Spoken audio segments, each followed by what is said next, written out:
Hi, friends. Welcome to today's episode of We Are Marketing Happy, a healthcare marketing podcast. I am thrilled today to welcome one of Hedy and Hopp's own team members, Mark Brandes. He is our Director of Analytics and Decision Science, and we're going to be having a part two conversation about the crazy bulletin that is shaking up analytics in the healthcare marketing space. Last week, we chatted with Drew, an attorney that specializes in digital health and has a very deep understanding of HIPAA and the implications of the bulletin. And this week, we're going to be talking with Mark a little bit about real world implications. How are marketers responding and what changes and shifts are we seeing today and plan to see over the next coming months? So welcome, Mark. Happy to have you. Thanks, Jenny. Glad to be here. So I'd love to get started. You've been in analytics for a long time, and I say that with love, not calling you old, but I very much appreciate the perspective of people that have been in marketing analytics for a decade, because then you really have seen the shifts over time. But specifically, let's say over the last couple of years, what are some standard things that when you or Hedy and Hopp began working with a healthcare system or a healthcare provider, really any covered entities that we work with, what are some standard things that you have seen up until now that they've been using from an analytics perspective?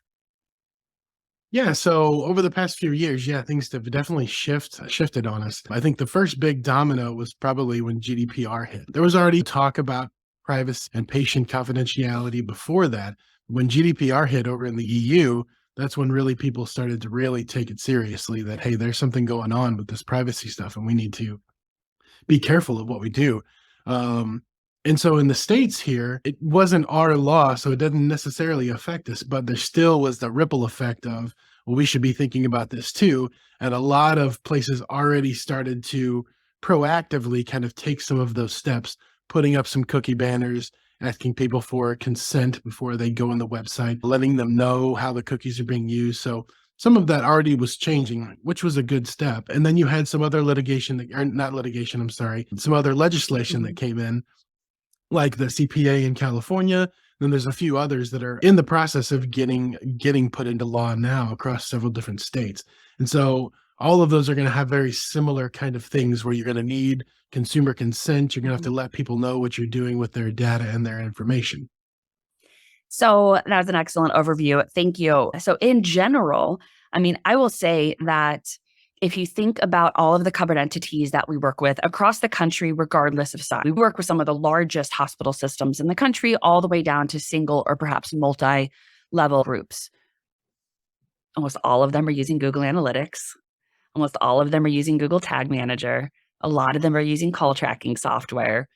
I mean, one of the things that we all believed to be appropriate, I mean, we had received a firm legal opinion that we were using to implement according to the perceived HIPAA best practices was that if you obfuscate or do not allow the tool to collect the IP address, that would be considered compliant with HIPAA's requirements. That's not the case anymore, right? And so can you walk through a little bit what that implication is as far as how the tools are leveraged or why that's going to be very difficult to continue using something like Google Analytics? Yeah, definitely. That OCR guidelines that just came out was definitely the next seismic shift for us in the digital marketing landscape. One of the big things they said was really, it was even about passing health information. So not only identifiable stuff, but just passing health information seemed to be a HIPAA violation based on this guidance.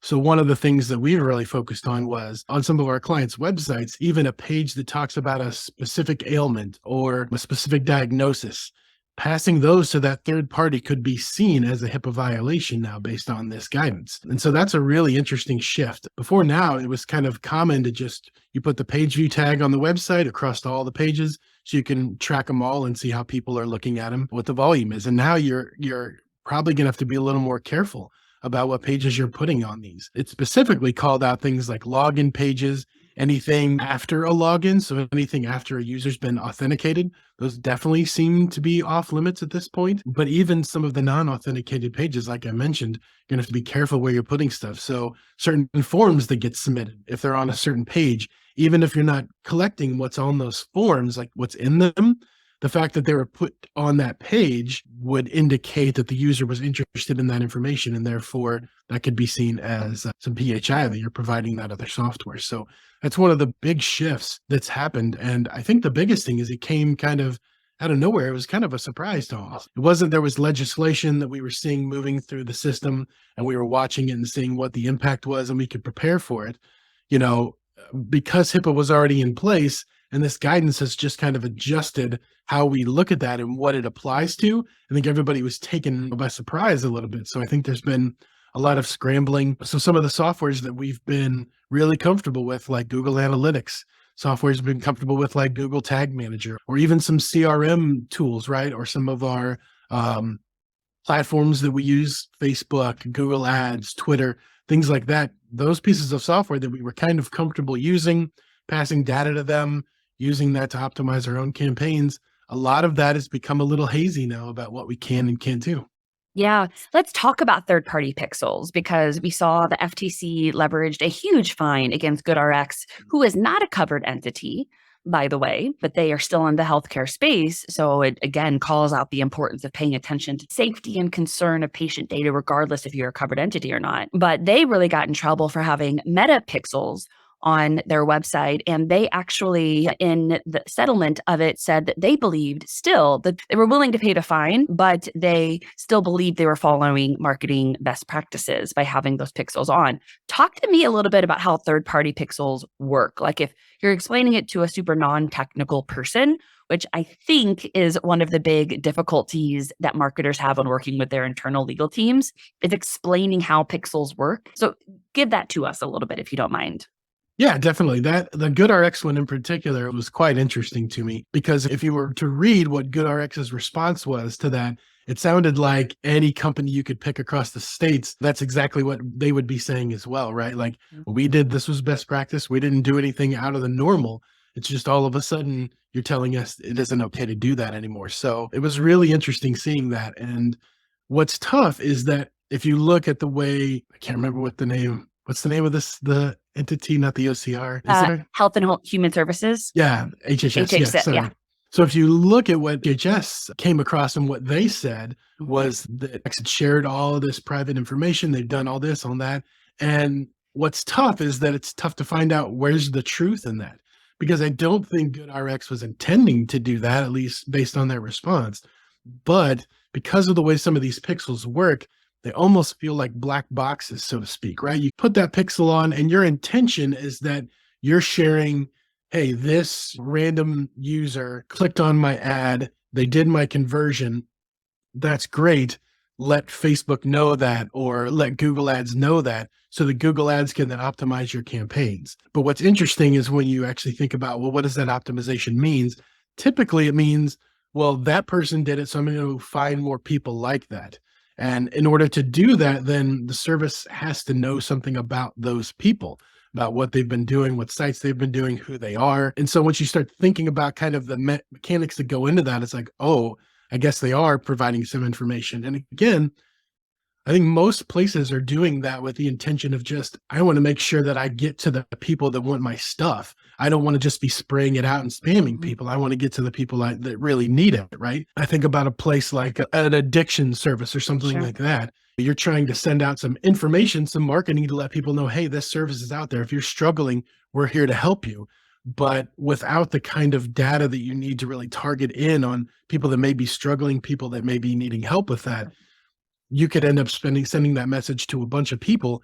And a lot of those places, especially some of these small healthcare entities, don't really have the budget to just spray it out to everyone, right? It's not the Mad Men days where we can just kind of have huge unlimited budgets. And so really it was more about us trying to focus in on the people that really need our help. It wasn't anything nefarious necessarily, but what happened and what we realized was that Facebook could take that innocuous information that we figured, and they could turn that into something worse because of what they're doing on their end. And so then, unfortunately, through that process, we have to realize, oh, well, maybe we can't share this, maybe we can't share that. And I think that's where a lot of this is coming from. And so I think some work has been done. What's tough is that, like I mentioned, those pixels are really black boxes. Sometimes it's just sending, sometimes it's just this little tiny 1 by 1 byte pixel that gets sent. But because you open that window, it has access to a lot of other things, what your browser stuff is, the history of your browser. Well, not history, I'm sorry, take that back. So we can cut that. If you're logged into the browser, yes, it would have a lot of information, right? If you're like right. logged into Chrome, then it has all of that history that could be tied to it, and like for Google. Yeah, exactly. What your settings are, those kinds of things. So we would have access to that kind of stuff. And so because of that, even opening that window, there's some issues there. And some of that is because we have to go through browsers. And so because we're using those browsers, so some ways around that are some companies are coming up with APIs. We can pass stuff through APIs instead. So we're kind of bypassing the browser, but that still doesn't get around the fact that we're still providing information to that third party about that user. So there's all this gray area. And what's tough is we really need some of these software companies to actually help us out. Their best interest is making money for their company, and data is huge business right now. And so it's kind of not in their best interest to help us protect those users. Now, we have seen some companies trying to help us with that. So recently I heard that LinkedIn is trying to make some updates about their group policy, who they share their ads with, stuff like that. So I'm hoping that some companies maybe start to come around and help us out with, but some of these companies are just so big that I don't think that's one of their priorities. So then unfortunately that onus shifts to the individual users who are setting this stuff up. And so we have to just figure out how to protect ourselves when we can't rely on those companies to actually protect us.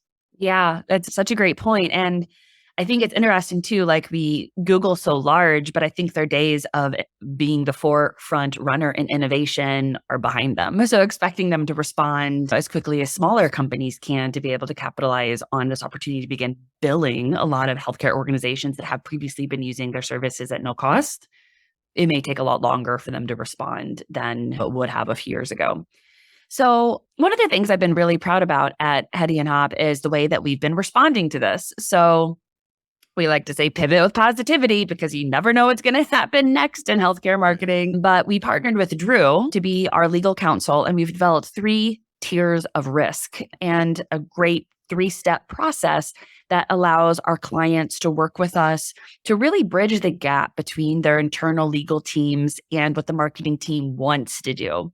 The biggest thing that we hear from people is a general frustration because legal doesn't want to be bad guys, right? They don't want to come in and say, stop all marketing that you're doing, but they also need to make sure that they're compliant in protecting their organization. And so there's typically this really big gap within organizations of what legal understands as far as what marketing is doing and what marketing understands as far as what legal's trying to accomplish. So with this 3-step process, we've really been able to bridge that gap successfully over the last couple of months since this bulletin came out, and we're really excited to help more organizations do it. So it's a 3-step process. The first step is audit. We go in and do a full documentation around all of the analytics tools, marketing tactics, CRM, databases, anywhere prospective patients are touched or engaged with. All of that's documented. We then educate our clients. So we educate them about the 3 tiers of risks and help their legal team decide where they feel comfortable being within that 3-tier. And then we do a formal recommendations according to their chosen level of risk based off of the implementation that we recommend and changes to their marketing tactics based off that chosen level of risk. So really excited about what we're doing right now, but can you explain a little bit about those 3 tiers of risk? Like why would one organization maybe choose one, whereas another organization might feel comfortable choosing another one? So then with that audit, we can look through the site and see different pages that you have, and we can start to understand the specificity of content. So that was one thing we mentioned before. So if you have pages that are about a lot of specific ailments or diagnoses or diseases, whatever, that could be seen as that PHI that we discussed. So then we can put you into that more high risk kind of a bucket. Whereas if you have more of a general site speaking about general information, so here's stuff that we can send to your newsletter, stuff that you get on a monthly basis, like that kind of general stuff is not going to be seen as bad. Are you talking about your different plans you have available or different features or services for different things? None of that is going to be seen as PHI. So then we can put that kind of stuff in low risk. So depending on what kind of site you have, then we can kind of understand where we should go, where we should not. The other part of this is you mentioned legal. And so that's an interesting conversation where there's going to be this, because there's no because things aren't very specific. And as we heard from Drew, there's going to be a lot of gray area, some room for kind of interpretation, so to speak. I think we're going to find that some companies are going to feel like, oh, we've got to shut this down. We can't do any of this. And then we're going to have other companies that are going to say, well, we're okay doing this. We're okay doing that because of how we're structured in the way that we work. And so really we've kind of laid that out so that we give them impression of here's where we think your risk tolerance would lie. And then we'll also speak that to your legal team or to your leadership and kind of have them understand, well, here's where we feel like our risk tolerance is and finding a nice balance there. So what we'd find is on a high risk tier or a low risk tolerance, however you want to put it, we'd find that like you're probably going to not want to just use a general analytics platform like Google Analytics. You're probably going, and the thing about that is that what we've found is that all your analytics platforms, based on the nature of how those work, are really going to be collecting some of that PHI, the way that they've now defined it. And so really what you're going to have to probably do is find an analytics provider that does sign a BA with you or allow you to keep your data on your own server so you can protect it and then really control what goes out the door. So you can see that with things like server-side analytics, some of that may be an option for those kinds of companies. And then for that low risk tolerance, you'd also probably not do many pixels at all unless you really were confident about what was being patched in that pixel. So we would kind of limit you in what you could do, right? That would be our kind of recommendation and our guidance. Whereas on the higher risk tolerance side, it may be that, okay, we're all right with using these types of pixels, but even then we would probably still lean toward, well, let's not put them on specific pages, right? Let's not do specific things with those pixels. Let's just do the bare minimum we need to really make our marketing work. And what's going to be interesting there is that without that official guidelines and with those kind of gray areas and how risk tolerant you are, it's kind of interesting to determine how your competitive advantage will go up or down based on that, right? Because without some consistent enforcement or consistent kind of definition of some of these things, the companies that feel like they can be more risk tolerant can kind of maybe have an advantage in the market over some of the others, and trying to bridge that gap is going to be tough.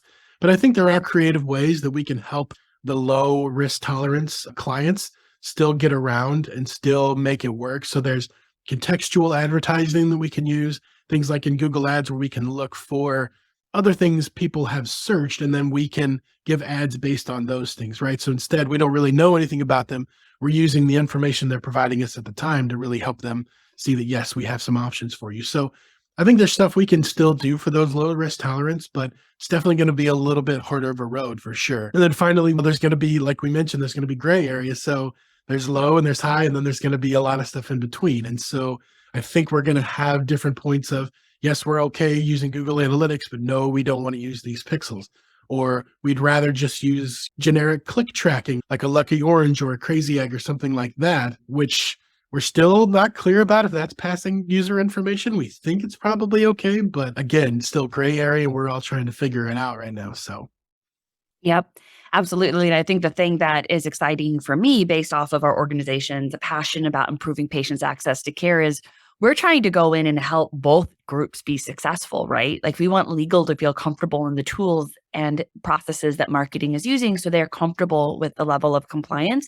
And we want marketing to continue to be able to do their job and be successful. I think what's going to be really interesting is over the next year, watching as this continues to shift and evolve as case law does come out to be able to make it a little bit more definitive about how they're going to be not only truly defining PHI, the importance of BAAs, but then also people's perceived level of risk, I think will continue to shift.